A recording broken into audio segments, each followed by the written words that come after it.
लिए चलेंगे national media centre की ओर, जहां कैबिनेट की बैठक के बाद प्रेस वार्ता का आयोजन किया गया।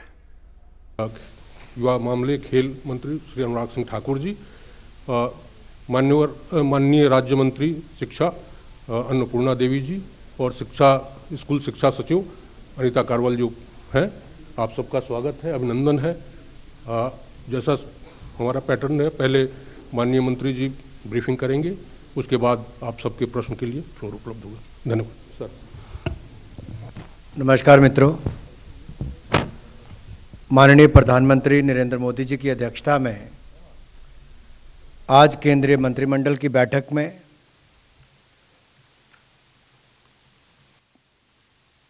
पीएम गति शक्ति फ्रेमवर्क को लागू करने के लिए रेलवे की नई लैंड पॉलिसी को संशोधित करने के लिए रेल मंत्रालय के प्रस्ताव को मंजूरी दी है।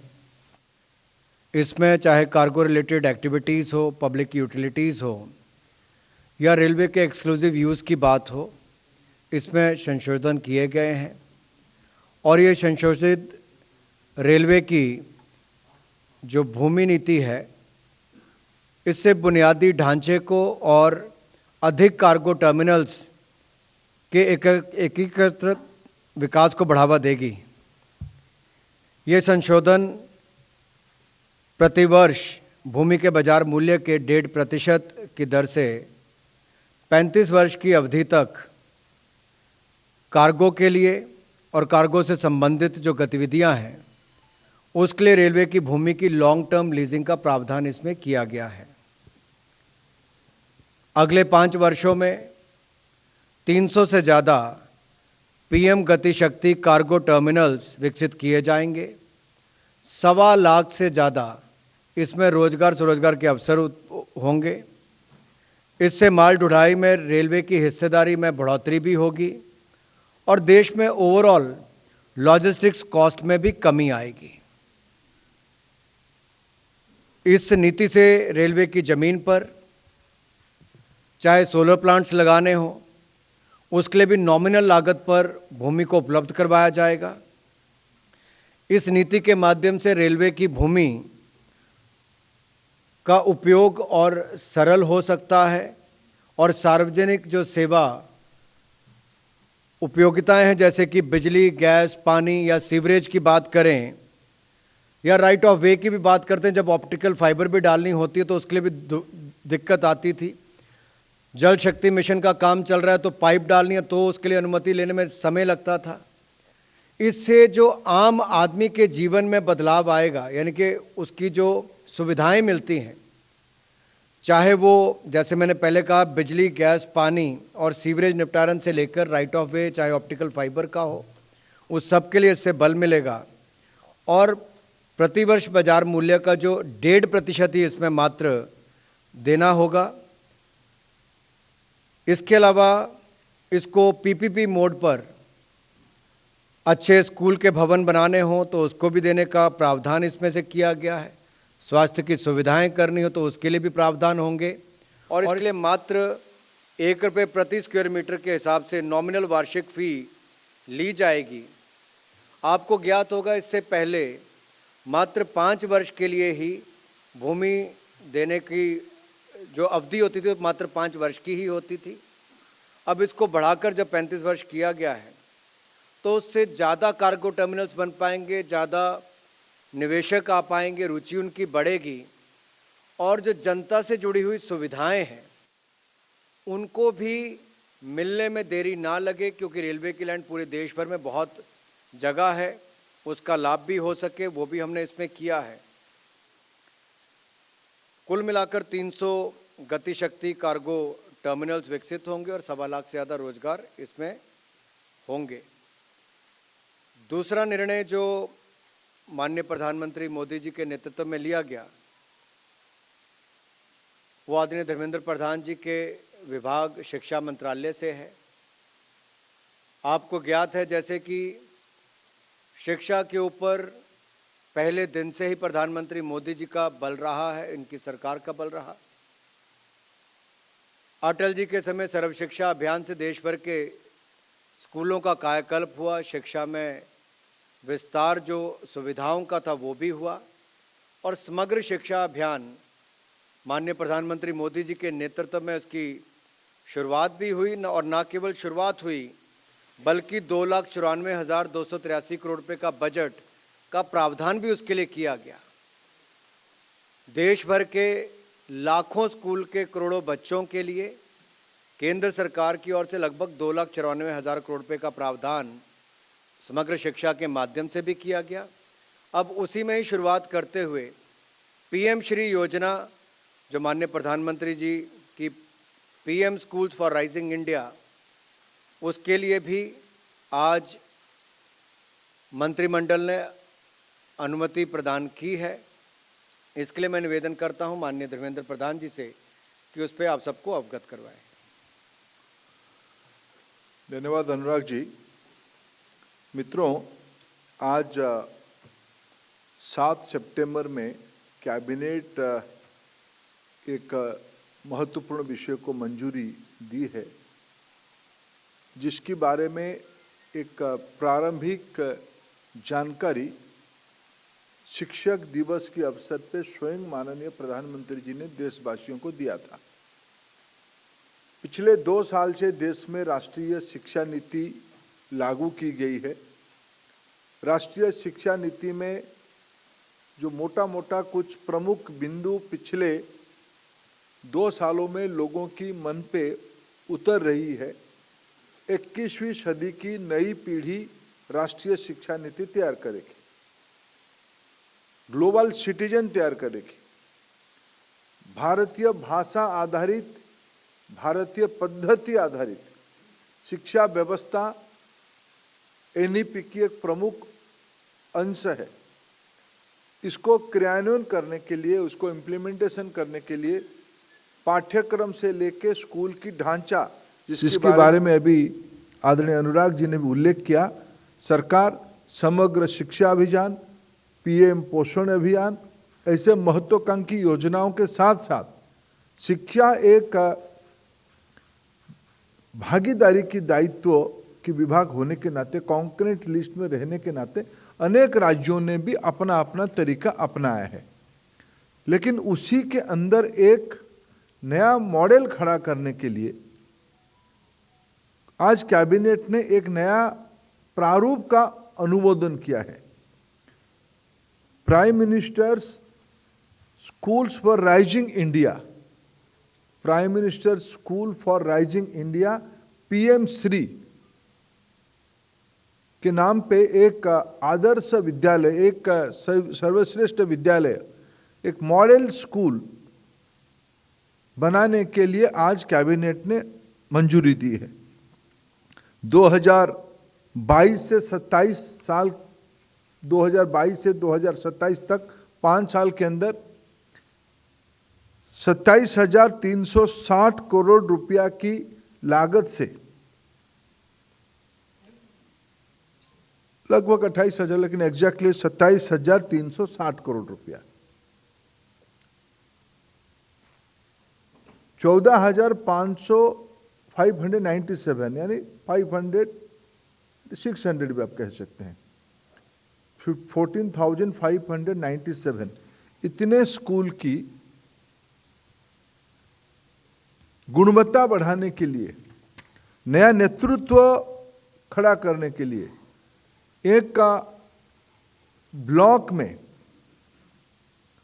2 स्कूल बन जाए। एनईपी ने पहली बार देश में बाल वाटिका की कल्पना, यानी सरकारी स्कूलों में प्ले स्कूल की कल्पना लाया है। तो आयु 3 से लेके क्लास 12 तक, यानी 17-18 साल तक 15 साल की स्कूल की, 15 साल वाला एक स्कूल और हायर सेकेंडरी का एक स्कूल, से 2 स्कूल एक ब्लॉक में, एक केंद्रीय योजना लागू की जाएगी। स्कूलों की चयन राज्य सरकारों से वार्ता करके, उनसे अभी तक जो हमने योजना बनाई उनसे निरंतर सभी राज्यों से चर्चा हुई है। चैलेंज मेथड से प्रतिस्पर्धा के आधार पे कुछ मानक 60 से ज़्यादा मानक रखा गया है। स्कूल की पक्की बिल्डिंग होनी चाहिए, स्कूल में बिजली होनी चाहिए, स्कूल में टॉयलेट बॉयज़ गर्ल्स के लिए अलग होनी चाहिए, पीने की पानी की सुविधा होनी चाहिए, प्लेग्राउंड होनी चाहिए, बाउंड्री होनी चाहिए। ऐसे 60 पॉइंटर्स हमने लिखा है। दिव्यांग बच्चों के लिए व्यवस्था होनी चाहिए। ऐसे स्कूल्स साल में 2 बार एप्लीकेशन दे पाएंगे, पोर्टल खोले जाएगा उनके लिए। एक ऑब्जेक्टिव तरीके से असेसमेंट करके सर्वाधिक 2 स्कूल एक ब्लॉक में रखा जाएगा। ग्रामीण इलाका में रहेगा, शहरों में भी रहेगा। उसकी मूल उद्देश्य गुणात्मक वृद्धि, स्कूलों के अंदर फाउंडेशनल लिटरेसी एंड न्यूमरेसी से लेके वोकेशनल एजुकेशन से लेके 12वीं पास करते करते बालक या बालिका दुनिया की अंदर कॉम्पिटिटिव तरीके से जाने के लिए वो तैयार हो जाए, ये स्कूल की उद्देश्य रहेगा। ये स्कूल विश्व की आवश्यकता को ध्यान में रखते हुए ग्रीन स्कूल की कल्पना से बनाई जाएगी। उसके कुछ फीचर्स भी रखा गया है। ये स्कूल टेक्नोलॉजी ड्रिवन होगा। ICT, digital lab, digital library, learning tools भी डिजिटली रहेगा। सरकार ने वर्चुअल लैब की कल्पना की गई है, उसकी 3D लैब इस स्कूल्स में आ जाएगा। ये सारे कल्पना किया गया है। वोकेशनल एजुकेशन इस स्कूल में पढ़ाया जाएगा। एंटरप्रेन्योरशिप इस स्कूल की पढ़ाई का अंश रहेगा। 10 डेज बैगलेस स्कूल की एक्सपेरिमेंट यहीं शुरू होगी। भाषा आधारित शिक्षा की ये एक्सपेरिमेंटल लैबोरेटरी होगा। ये स्कूल के साथ 3 विशेष फीचर मैं आपको कहूं। इस स्कूल में लगभग 20 लाख विद्यार्थी रहेंगे। इन दिनों में विद्या समीक्षा केंद्र, इसकी कल्पना भारत सरकार ने देश के सामने रखा है। स्कूल एडमिनिस्ट्रेशन को ट्रांसपेरेंट करने के लिए, स्टूडेंट्स की परफॉर्मेंस को ट्रैकिंग करने के लिए एक पोर्टल रहेगा, जिसमें पर्टिकुलर स्कूल की, पर्टिकुलर स्टूडेंट्स की, पर्टिकुलर विषय की परफॉर्मेंस को भी ट्रैक किया जाएगा।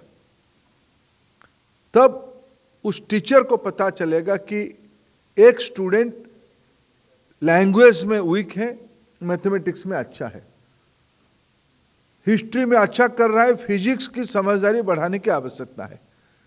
उस हिसाब से उसको काउंसलिंग करना, उसको हैंड होल्डिंग करना, इसके लिए आपको जानकारी होने की आवश्यकता है। पायलट ये देश भर में ही लागू किया जाएगा, लेकिन इसको पायलट मोड पे ये पीएम श्री स्कूल में इसी साल से उसको लागू कर दिया जाएगा।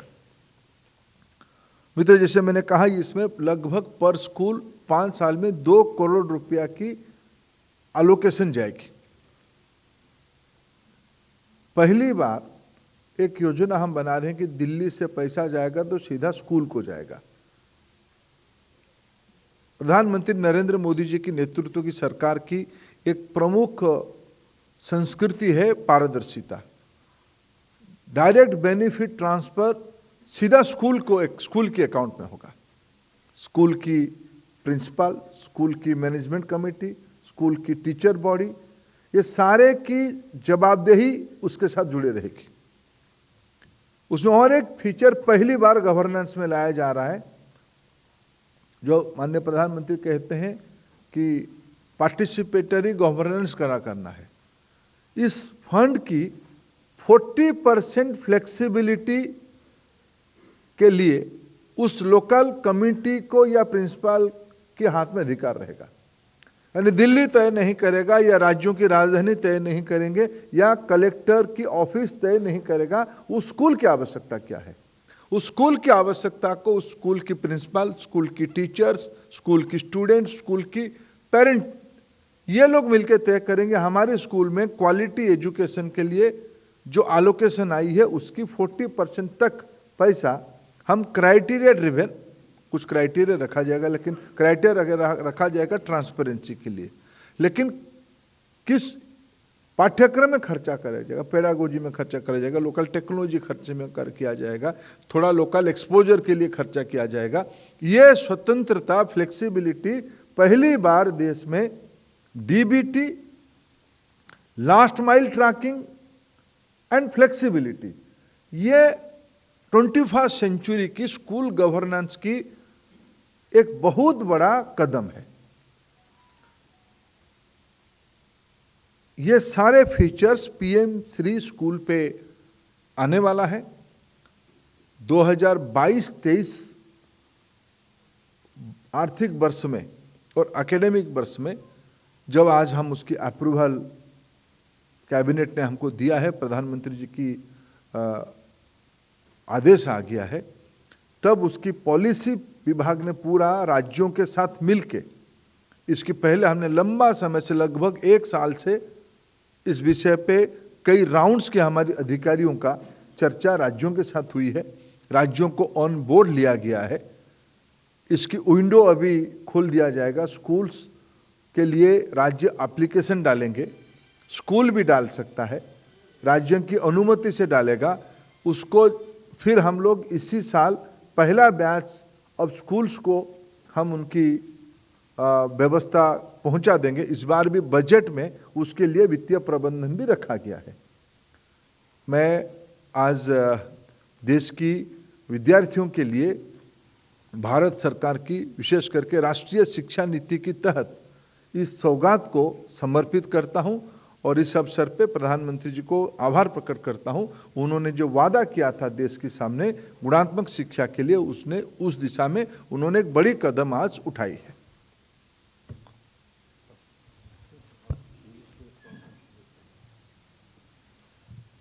Before we start taking questions, sir will brief On in the English. new land policy for PM Gati Shakti framework, for implementing the PM Gati Shakti framework, government has approved railways revised policy on leasing of.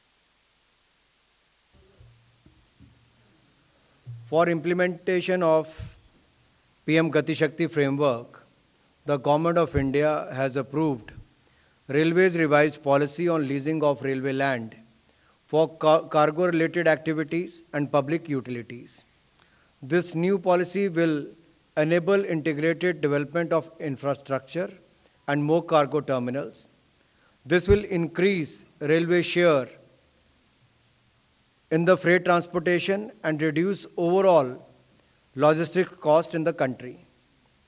It provides for a long-term leasing of the railway land for cargo-related activities for a period of up to 35 years at the rate of 1.5% of the market value of land per annum. The existing entities using railway land for cargo terminals will have the option to switch to the new policy regime after transparent and competitive bidding process. This will benefit to create 300 PM Gati Shakti cargo terminals that could be developed over the next 5 years, and it will also create 1.2 lakh jobs in the next 5 years.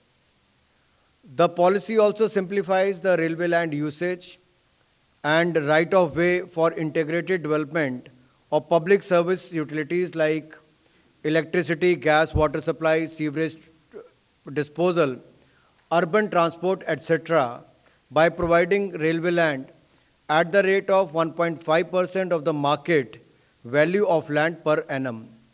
For optical fiber cable and other small diameter underground utilities, a one-time fee of 1,000 rupees will be charged for crossing railway track.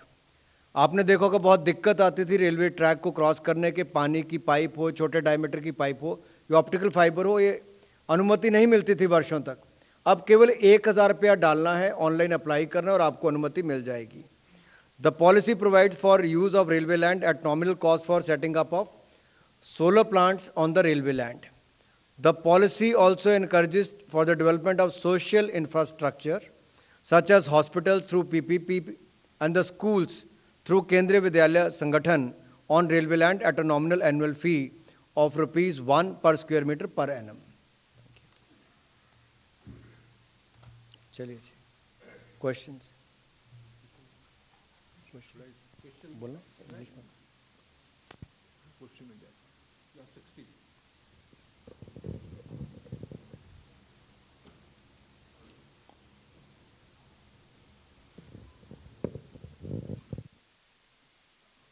Hello Dharmendra ji, this is Sanjeev Chopra from PTI. आपने जो ये नई policy schools के लिए बताई है, you talked about money going directly to around over 14,000 schools across the country. So can you explain what will be the monitoring process for the expenditure of this? Because schools will be directly responsible for it. Will there be any monitoring process? Oh yes, very good question. As I said, there will be a monitoring mechanism of quality of education, teachers' quality, and also governance. There will be a portal in Gujarat. The first Vidya Samiksha Kendra has already started functioning. In that Vidya Samiksha Kendra, all facility are there. Now that will be extended, that will be replicated in the all India level. It is this Vidya Samiksha Kendra concept is part of national education policy. This will be extended for all the schools, all the 11,30,000 government schools. To begin with, we are implementing this Vidya Samiksha Kendra, the monitoring tool for the PM series schools in the pilot mode. So there will be very objective, very techno-savvy monitoring of the schools. No, certainly Government of India, the Secretary, how do we distribute money? The Secretary of Government of India is in charge of disbursement of government allocation from government side. She or he organize regular meeting with state secretaries of education, the directors of the state education vertical, and it's a regular manual or physical or online mechanism is there. Now it will be same methodology will be there, but it will be on the technology platform and it will be more transparent. Gradually it will open to everybody. Everybody should know, because transparency is a very important feature of 21st century, of our government also. When we are talking about digital governance, that means governance in all the area.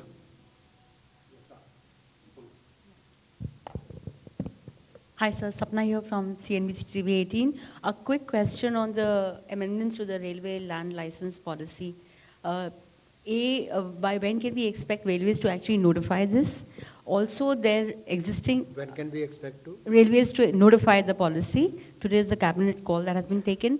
And also, sir, every year the LLF was going up by around 7% odd. So the current rate was 6% to be increased by 7% every year. So, any changes in that? And last but not the least, sir, this is meant for the new players. For the existing players to switch on to this policy, they'll have to participate in the bidding process. So what kind of a response does the government expect to be generated? Because existing players will then have to give the first right of refusal. See, as I mentioned, the existing players can also participate in the new policy through a transparent bidding process. There is an option for that. The terms and conditions will be made public soon. As I said earlier, it has to be through the transparent bidding process. The new players will have the option to give the 1.5% of the market value, the land value, which is the market price. The existing ones will have option to come in the transparent bidding process. As far as the rules or the policy is concerned, it will be put into place as soon as possible. 6% will be the... Sorry? shift to the new one to avail 1.5? The new one will be 1.5% of the land value at the market price. That is for the new policy. The existing one can avail the benefit of new policy by participating in a transparent bidding process to be part of that. 6%.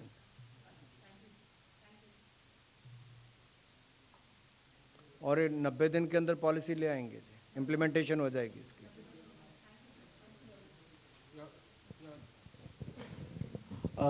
Dharmendra ji, आपने PM Shri के बारे में बताया, school को लेकर 14,500 स्कूलों का कायाकल्प होगा, 27,000 करोड़ रुपया भी खर्च किए जाएंगे, आधुनिक होगा। लेकिन एक राज्य के मुख्यमंत्री प्रधानमंत्री को इसी विषय पर चिट्ठी लिखते हैं कि पूरे देश में स्कूल की हालत बदतर है।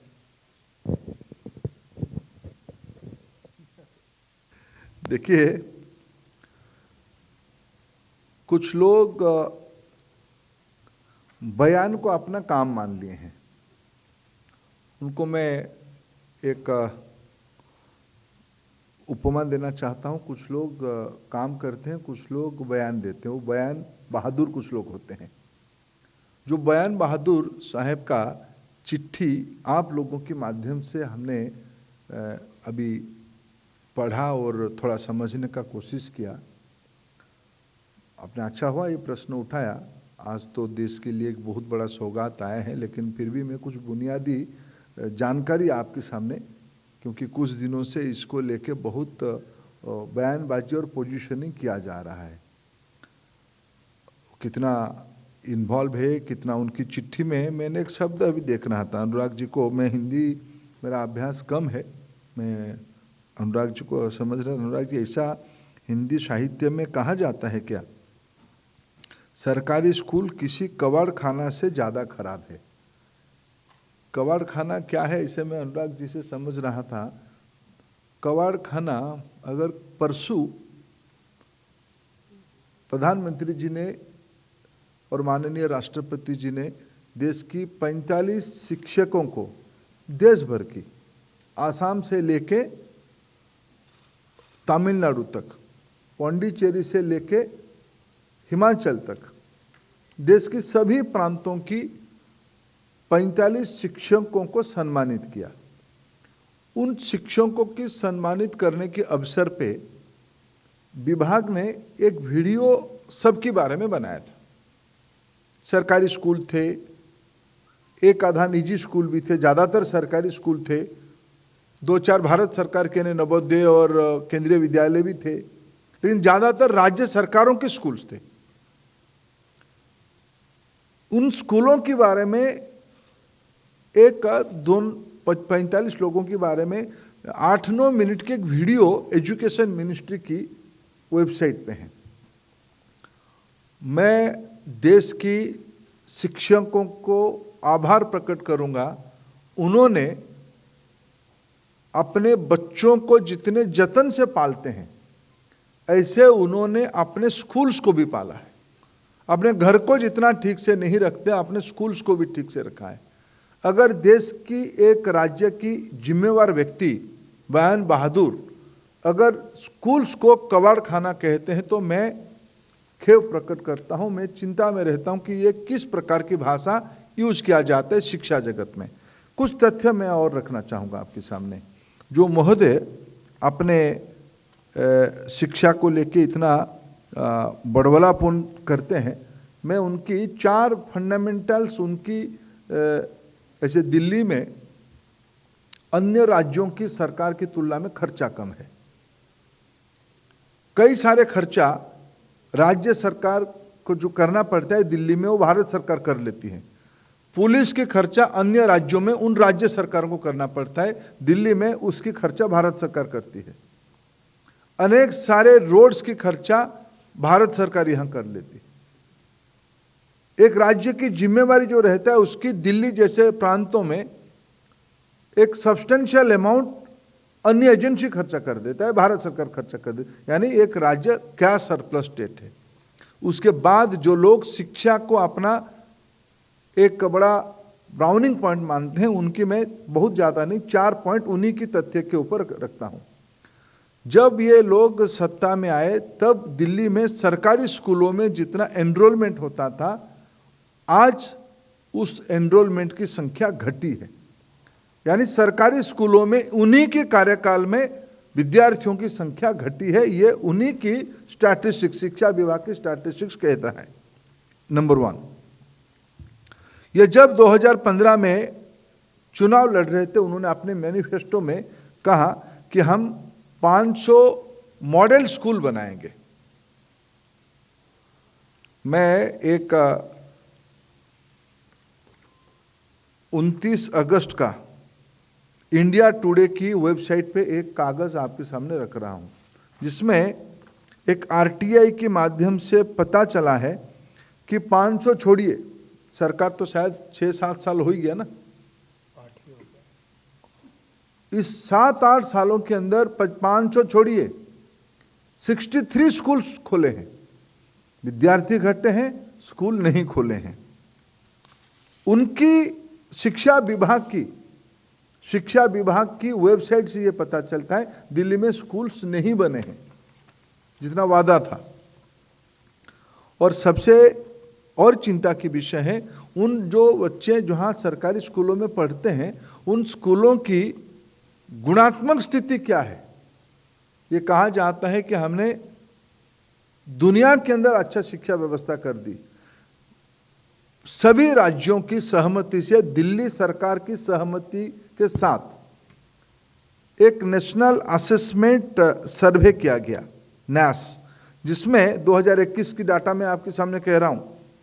दिल्ली की लगभग 1602 स्कूल के अंदर ये सर्वे हुई, जिसमें लगभग 10,000 टीचर पार्टिसिपेट किए, लगभग 65,000 स्टूडेंट्स को रैंडम सैंपलिंग के साथ सर्वे किया गया। कई प्रकार के मानक था, क्लास 3, क्लास 5, क्लास 8, क्लास 10, ये 4 क्लास की स्टूडेंट्स का असेसमेंट किया गया। मित्रों, ये चारों वर्टिकल में दिल्ली राष्ट्रीय औसत से, दिल्ली की सरकारी स्कूल्स राष्ट्रीय औसत से ये काफ़ी पीछे हैं। अगर 100 में से राष्ट्रीय स्तर पे सरकारी स्कूलों को 54 पॉइंट्स मिल रहा है, दिल्ली में 42 पॉइंट्स मिला है। क्लास 5 में अगर राष्ट्रीय औसत 48 है, दिल्ली को 37% मिला है। अगर क्लास 8 में राष्ट्रीय औसत 38 है, दिल्ली 37 में है। क्लास 10 में राष्ट्रीय औसत 40 है, तो ये 39 है। ये सारे में, ये चंडीगढ़ से भी पीछे हैं क्वालिटी की दृष्टि से।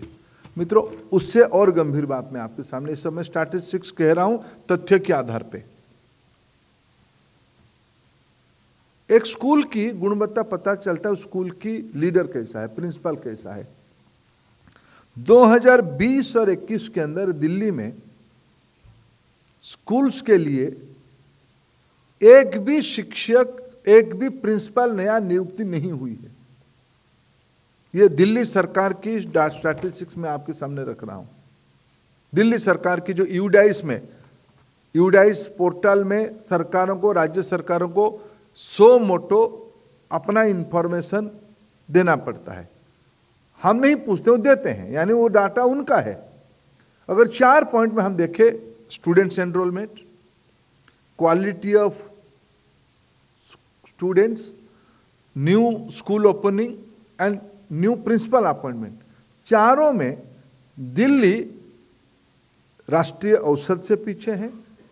चंडीगढ़ जैसे छोटे यूटी से पीछे है। जबकि दिल्ली के पास क्या सरप्लस पर्याप्त है।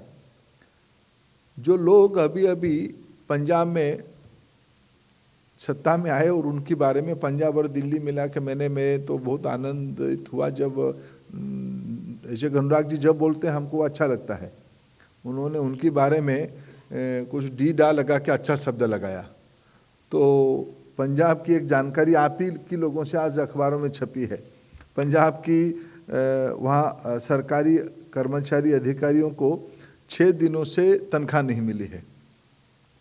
जो लोग अपने सत्ता में कहीं पैसा होने के बाद प्रिंसिपल नहीं नियुक्ति करते हैं, स्कूल नहीं खोल पाते हैं, किसी राज्य में तनख्वाह नहीं दे पाते हैं, ये स्कूलों को कबाड़ा खाना कहते हैं।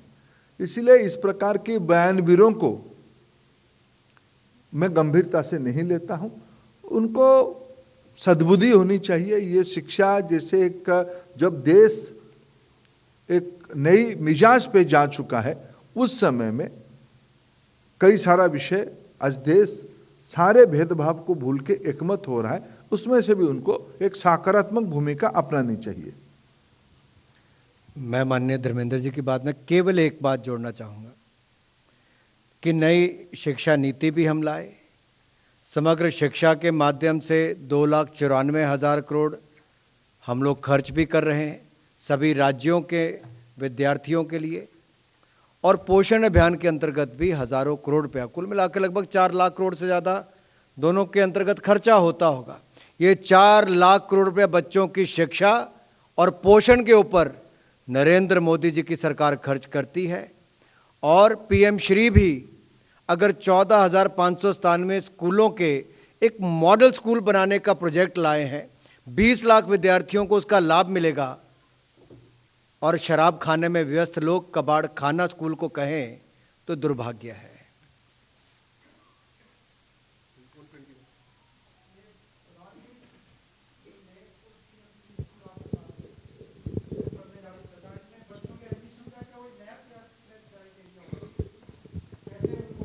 देखिए, हम तो बच्चों की एडमिशन की क्राइटेरिया मेरिट बेसिस पे रखेंगे, लोकल आवश्यकता को ध्यान में रखेंगे। हमने इसीलिए तो सेंट्रल स्कूल वगैरह की सब क्राइटेरिया जो होता था उसको उठा दिए। स्कूल जो चल रहे हैं उन्हीं का क्वालिटेटिव अपग्रेडेशन किया जाएगा। जिस प्रकार से एडमिशन हो रहा था ऐसे ही होगा। Hi sir. Sir, I have a question. I am Tuesh Mishra from Economic Times. Sir, regarding the railway land leasing policy, can you please help us understand the 6% escalation clause that you were talking about? And also the earlier rate was 6% per annum for the market value of the land, but it was only for 5 years. So this transition from the old policy to the new policy, what will be the bidding parameter that you have been talking about? नहीं, उसकी सारी details आपको बता दी जाएंगी। मैंने जैसे कहा, पहले केवल 5 साल के लिए ही रेलवे की ज़मीन मिलती थी आपको, अब उसको 35 वर्ष करने की इसमें अनुमति प्रदान की गई है। तो लॉन्ग टर्म के लिए लैंड मिलेगी। So you can create your on infrastructure, आप उसके ऊपर अपना आधारभूत ढांचा बना सकते हो। सो बुनियादी ढांचे और कार्गो टर्मिनल्स के एकीकृत विकास के लिए इस नीति को रेलवे नीति में, लैंड नीति में संशोधन किया गया है।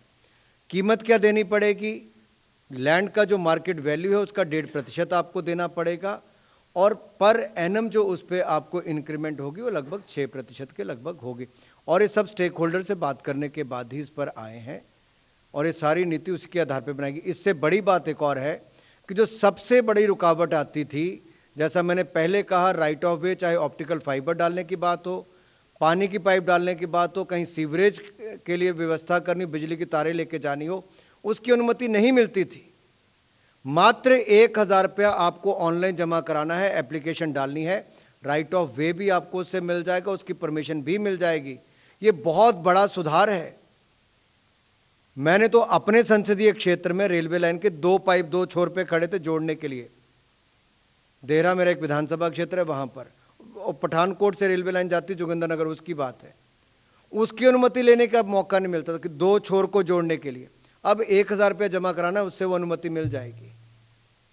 आपके गैस पाइपलाइन, जैसे अब तो गैस पाइपलाइन से आने के लिए देश भर में शुरुआत कर रहे हैं, अब उसके लिए सालों भर इंतजार नहीं करना पड़ेगा। 1,000 रुपया जमा कराओ और उसकी आपको परमिशन मिल जाएगी। इसलिए इसका एक बड़ा बदलाव आम जनमानस की जीवन में बदलाव लाने के लिए, उनको सुविधाएं देने के लिए भी किया गया है।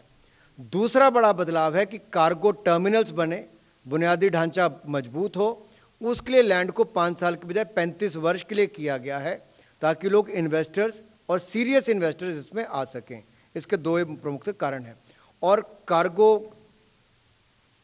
रेलवे के पास ज़्यादा है, उसका शेयर ज़्यादा बढ़े। जब टर्मिनल्स बढ़ेंगे तो ट्रांसपोर्टेशन कॉस्ट भी कम आती है, और ढुलाई में भी इनका शेयर रेलवे का ज़्यादा बढ़ता है।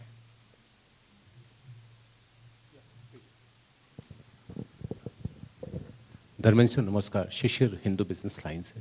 मेरा सवाल ये है कि जो पीएम श्री योजना है ये एक सेंट्रली स्पॉन्सर्ड स्कीम है, ये सेंट्रल सेक्टर स्कीम है? अगर सेंट्रली स्पॉन्सर्ड है तो इसमें स्टेट्स का शेयर क्या होगा? ये सेंट्रल स्पॉन्सर स्कीम है, 40% स्टेट का होगा, 60% भारत सरकार की होगी। ये दोनों से चर्चा हो, सारे राज्यों से चर्चा हो गई है।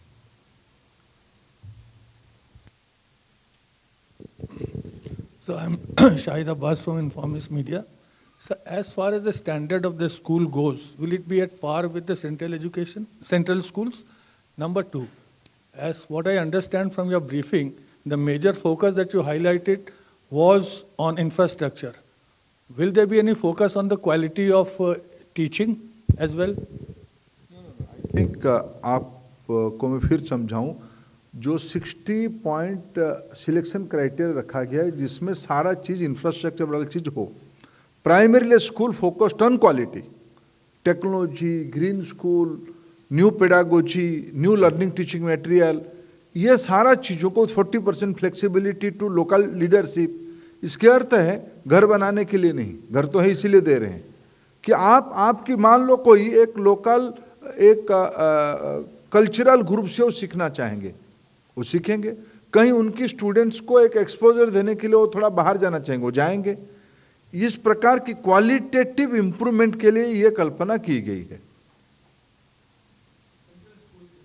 देखो, इसमें सेंट्रल स्कूल भी रहेंगे, इसमें राज्य सरकारों के स्कूल रहेंगे, सेंट्रल स्कूल भी रहेंगे, नवोदय विद्यालय भी रहेंगे। ये तो हमारी कल्पना है, ये 21st सेंचुरी स्कूल्स हो। जो हमारी आज नवोदय विद्यालय अच्छा कर रहे हैं, कई सेंट्रल स्कूल बहुत बढ़िया कर रहे हैं, राज्य सरकार की कई स्कूल्स अच्छे कर रहे हैं, कई राज्य सरकार अपना भी मॉडल स्कूल बनाए हैं। ये सारे के ऊपर ये स्कूल इमर्ज करे, इसकी ये योजना है। Sir, you are saying that central government will bear the 60% of the cost, and you will send the money directly to the schools. So, as you have said that you have done several round of consultations. So, whether all the states have agreed to it, or was there any objection on this? नहीं, लगभग देखिए इन दिनों में nowadays government of India finance ministry has given a new disbursement mechanism. There is a special nodal account SNA for the specific schemes and specific departments. We are going one step ahead of that. Almost all the states are on board now. They are agreeing to this new method of disbursement of resource, because the resource is meant for a beneficiary. Here beneficiary means student. Here beneficiary means school. Here beneficiary means the local parents, local community. So gradually, Government of India is committed to give the disbursement in a transparent manner, and state government are very eagerly and happily coming on board. And what is my experience in last 1 year on SNA, they all are cooperating and coping up.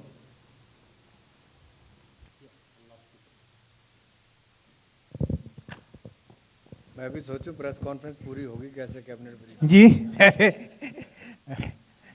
प्रधान जी, हमारा सवाल आपसे है कि आपने जो PM Shri योजना लाए हैं, तो पूरे देश के अंदर जो पुराने स्कूल हैं उनको मॉडर्नाइज तरीके से दोबारा वहाँ बनाया जाएगा, और उसके लिए भारत सरकार फंड देगी क्या?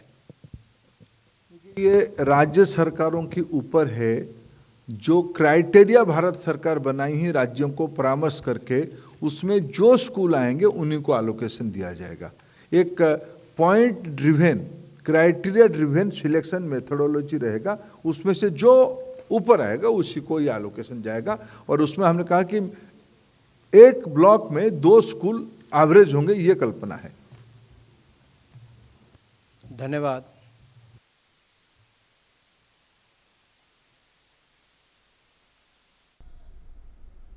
सीधा प्रसारण आप देख रहे थे कैबिनेट की ब्रीफिंग का, और कैबिनेट की ब्रीफिंग में जो खास फैसले लिए गए हैं वो शिक्षा क्षेत्र से और रेलवे की जो भूमि लीज करने की नीति है उससे जुड़े हुए फैसले लिए गए हैं महत्वपूर्ण तौर पर। और पीएम गति शक्ति फ्रेमवर्क को लागू करने के लिए रेलवे की लैंड पॉलिसी को संशोधित करने के रेलवे के प्रस्ताव को मंजूरी दे दी गई है। ये कुछ अहम फैसले आप जो अपने टेलीविज़न स्क्रीन पर देख रहे हैं, कैबिनेट ने बड़े फैसले लिए हैं। रेलवे की जो लैंड पॉलिसी है उसको संशोधित करने के लिए ये बड़ी मंजूरी।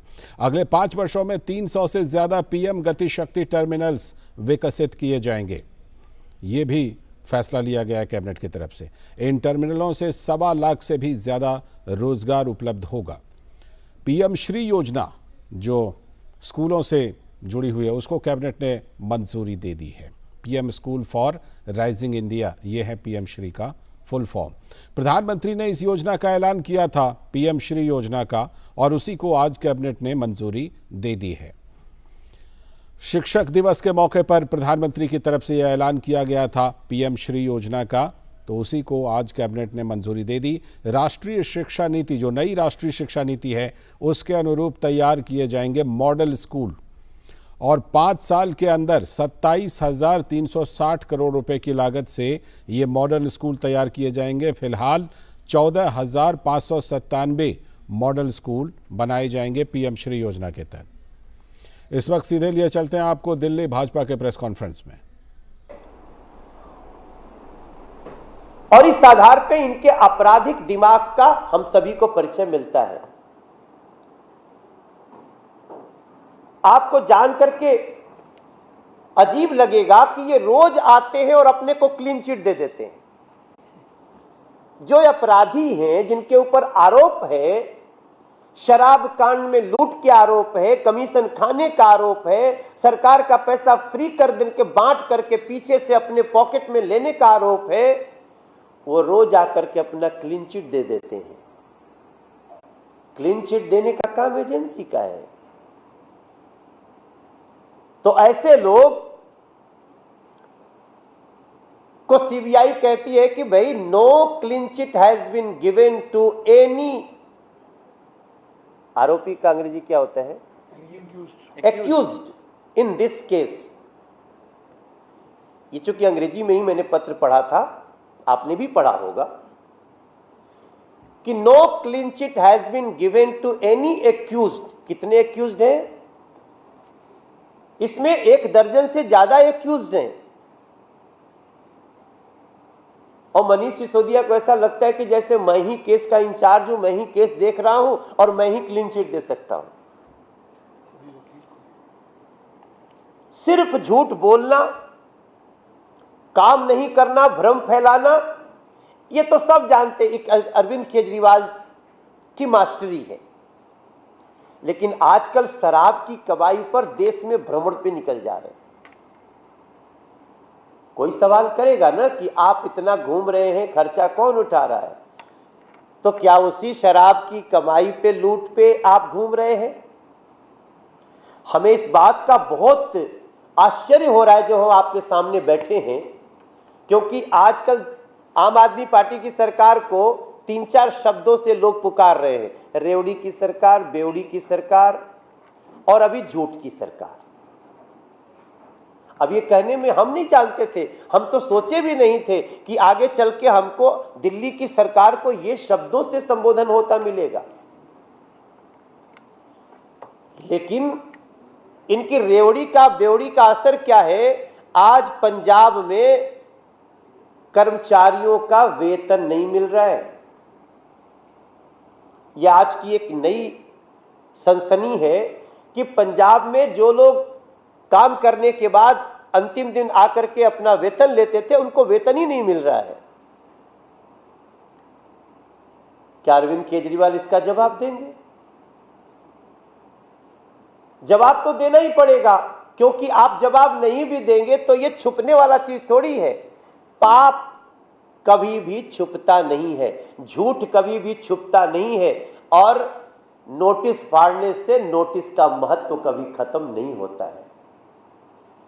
आज हम तो कितने साल से कह रहे थे कि ये एमसीडी का पैसा नहीं दे रहे हैं। आज तो दिल्ली के संवैधानिक सर्वोच्च पद पे जो बैठे हुए व्यक्ति हैं, माननीय एलजी ने पत्र लिख के दिया है 383.74 करोड़ रुपए की राशि तुरंत जारी करने को कहा है, जो 2 साल से लंबित है। और ये फंड है शिक्षा और स्वास्थ्य से संबंधित एमसीडी का फंड है। नोटिस फाड़े से पहले जरा इस नोटिस को भी पढ़ लेते हैं। नोटिस फाड़ करके संवैधानिक पदों पे बैठे हुए व्यक्ति के लिए अपशब्द बोलना, गाली देना, अरविंद केजरीवाल एंड गैंग, आप सुन लीजिए कि ये दिल्ली हमेशा से ही भ्रष्टाचारियों का विरोध करती रही है। आप भी जब आए थे तो भ्रष्टाचारी किसी को बता करके ही कुर्सी पे आए थे जब दिल्ली ने आपको साथ दिया था। और दिल्ली अगर भ्रष्टाचार के विरुद्ध, भ्रष्टाचारी के विरुद्ध खड़ी होती है तो अब आपकी बारी है। आम आदमी पार्टी, आप दिल्ली की आंखों में धूल नहीं झोंक सकते और हम बड़ी कड़े शब्दों में इसकी निंदा करते हैं। और जो लोग संवैधानिक पदों पे बैठे हुए लोगों को गाली दे रहे हैं, हमारी ये मांग भी है कि इन लोगों के एक एक शब्द को साक्ष्य बनाया जाए और इनके ऊपर कड़ी कार्रवाई हो।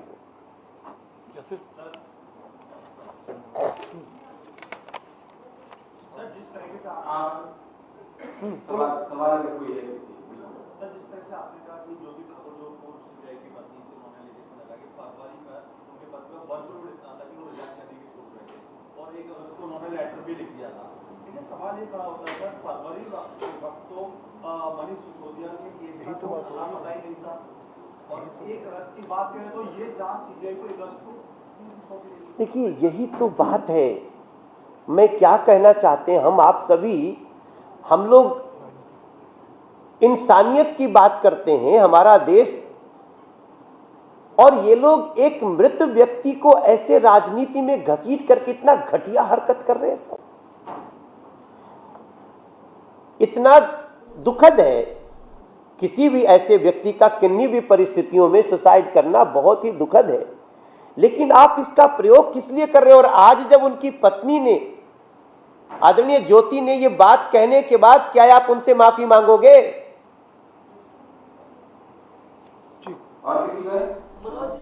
सीधा प्रसारण आप देख